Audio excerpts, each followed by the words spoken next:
Hello, this is Alok Roy from Visioneer Systems. I am the chair of the RTCA Special Committee 223 that is developing the Internet Protocol suite of standards. Currently, in addition, the Special Committee 223 also developed the Aeronautical Mobile Airport Communication Standards, or AeroMAX, previously. Both the standards are intended to support the future needs of aviation safety communications. Currently, the deliverables under the RTCA Special Committee 223, which is also a joint activity with EUROCAE Working Group 108 to deliver the IPS, Internet Protocol Suite MASPs. This has been just completed and was approved by the RTCA PMC and the EUROCAE TAC last week. The published documents, RTCA DO 404, EUROCAE ED 315, is currently available for procurement from respective websites at RTCA and EUROCAE. The purpose of the MASP is to provide the standards that will provide network and transport layer communication, as well as security, mobility, and multi-link capabilities for aviation. These published standard, will be used by FAA and the CESAR, as well as the implementers, whether Boeing, Airbus, or other vendors, to participate in the large-scale demos. Once the large-scale demos are completed, then we may capture the lessons learned and adjust the performance of the specification in the MASP after the lessons learned from validation activities. Subsequently, if we update the MASP, that would be available in the future, maybe around 25, 26 sort of time frame, which will be used by the regulators around the world to develop the advisory circulars for IPS. In addition to the MASP, the other deliverable for Special Committee 223 and EUROCAE Working Group 108 is the IPS profiles document. The profiles document takes the Internet Protocol Suite, which is the IETF RFCs, and then profiles them to ensure interoperability, determinism, and safety that is necessary for aviation. The first version of this document was published in 2019. These documents are RTCA DO 379 and EUROCAE ED 262. Currently, we are working on the revision A of the profiles document. The objective of this update to incorporate additional requirements and RFCs that cover the security, mobility, and multi-link management functions, as well as to mitigate the obsolescence of the RFC issues that has happened within the internet world. We expect this profiles update to be available and completed around June of 2024. So that's sort of the deliverables. At this point, I'd like to invite Dr. Dongsong Zheng to introduce the capabilities of IPS. Thank you. Hello, thank you, Alok. This is Dongsong Zheng with the Matter Corporation. I'm also the secretary of SE 223. So IPS is a collection of communication network protocols that have been derived from the commercial off-the-shelf internet protocols, and especially designed for aviation safety communications. Since IPS are based on modern commercial off-the-shelf technologies, it has several key benefits over the traditional custom network communication technologies, such as ATN, OSI, and ACARS. So the first key advantage of IPS is it helps reduce the cost of technology development and service, operational service cost. because IPS costs, software and hardware can be easily found in the commercial market. So the cost of development and cost of service will be significantly reduced. And the second advantage of IPS is its improved mobility and multi-link capabilities. So IPS will enable aircraft seamlessly roaming between network and sub-network service providers. And so the performance will be greatly improved. And the last advantage of IPS is its security, because current air-ground communications only deals with unintentional errors. Security deals with intentional attacks. So IPS security fills the void in aviation air-ground communication, safety communications. So IPS security will help improve the operational safety of the air-ground communication. So with those advantages of IPS, so currently IPS is planned to be deployed for ATS and AOC safety data communications, and UAS C2Link, UTM, AAM. They also expressed interest in using IPS for UTM, AAM communications. So IPS may also be used for connected aircraft and hyperconnected ATM concept, because IPS provide super connectivities between onboard and offboard networks, and also between safety communication networks and commercial, public commercial networks. So IPS could be an enabler for the new services like connected aircraft and hyperconnected ATM in the future. With that said, I would like to hand over to Brent Phillips.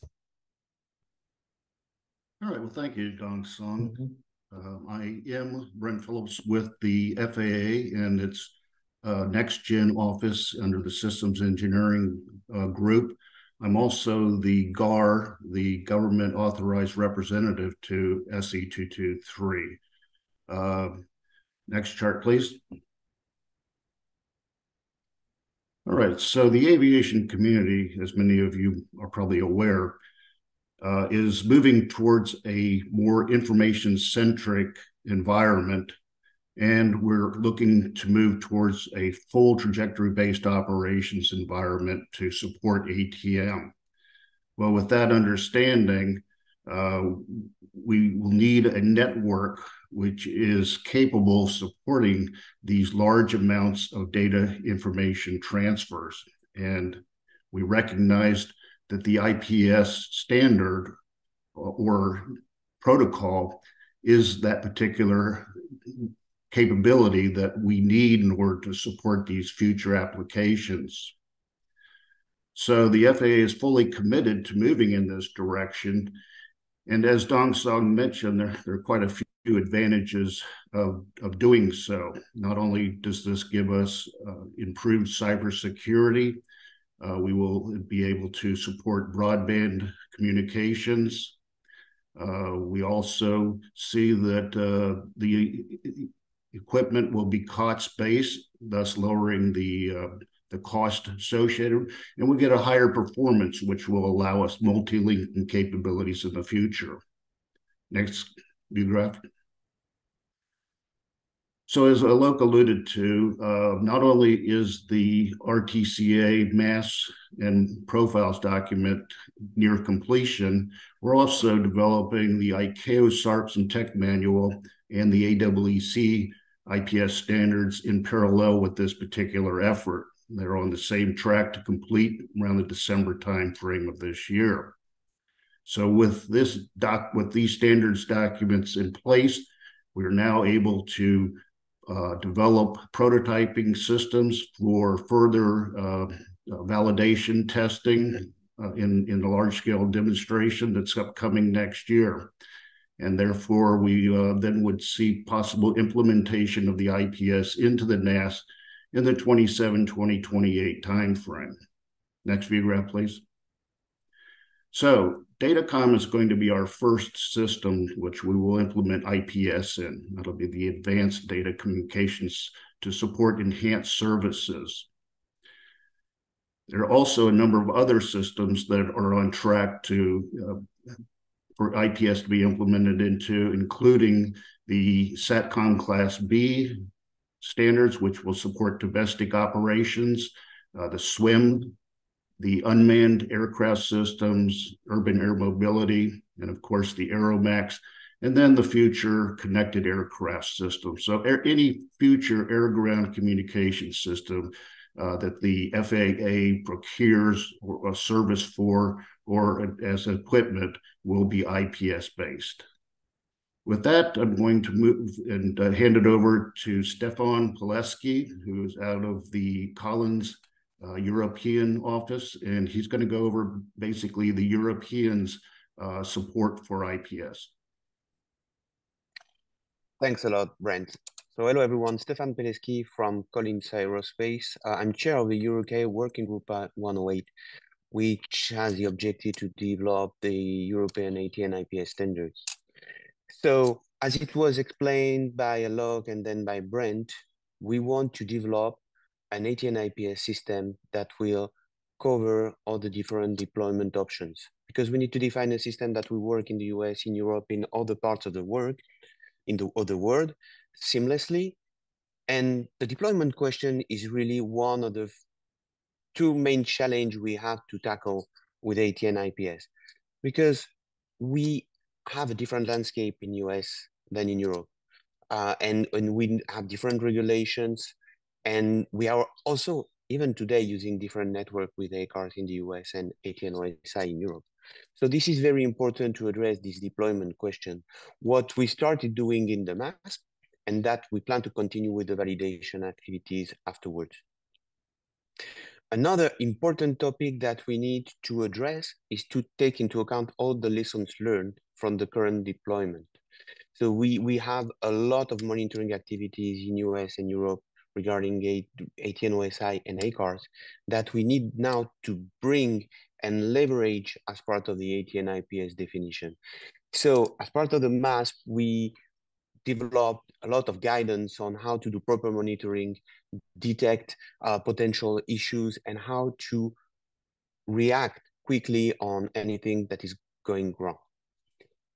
All these topics are also very important because beyond what we are doing in Europe for ATN OSI, with ATN IPS is not just transitioning from a network to another. We also have, it was explained by Dr. Zeng, we have cybersecurity. And for that, how do we deploy cybersecurity in Europe? What are the requirements? How it has to be coordinated between the different countries? So this is something very important to do.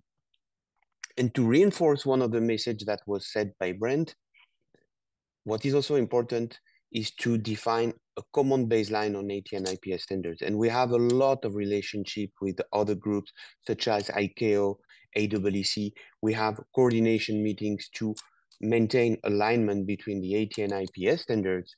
And now that we have a common baseline defined that we plan to use for the validation activities with the activities in US, as Brent mentioned, but also with the fact that we are starting some CESAR projects regarding ATN IPS right now, plus the cross coordination with the network manager, the CESAR deployment manager on the future connectivity. This is an important activity to maintain this coordination to reach our objective and the proper deployment of ATN IPS in Europe. With that being said, I hand over to Alok for the next topic, which is Aeromax. Thank you. Thank you, Stefan. So before we close, just a quick update on the Aeromax standards. As I mentioned, it is the airport mobile communication standards for aviation. What is happening in the environment, though, since the Aeromax standards was published in 2015, is the advancement of cellular communication, particularly the 5G, 6G environment that's providing a lot more broadband capabilities, security, and performance that's needed for aviation industry. So the 5G will provide also the hyper-connected environment that's mentioned by both Brent and Dong-Song. The hyper-connected aircraft will require advanced performance as well as security. So the intent is to update the Aeromax standards. The activities that have already started at the ICAO level to migrate the current Aeromax capabilities or specifications to incorporate 5G and make it more performance-based for future of aviation. Once that is completed at the ICAO level, we may want to come back at the RTCA 223 and EUROCAE to update the respective MOPS and the profiles document in the future. So between Aeromax and IPS, SE 223 and EUROCAE is providing all of the future communication needs, and that would be enablers for years to come, whether it's 5 years, 10 years, or even 15 years out. These systems and specifications will support the aviation needs and safety, as well as enable the user community at a better performance, better security at lower cost, as mentioned by Dong-Song. In addition, we are providing, excuse me, we are providing deployment flexibility and guidance mentioned by Stefan. We'll update those standards as necessary.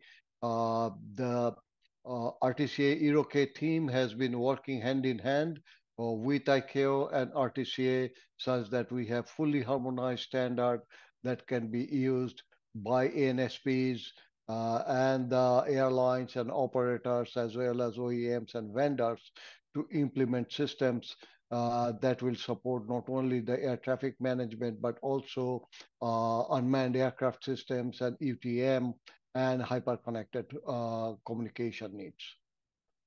So thank you, and let's invite the team back, Brent, Dong-Song, and Stefan, to see if you guys want to make any additional closing comments.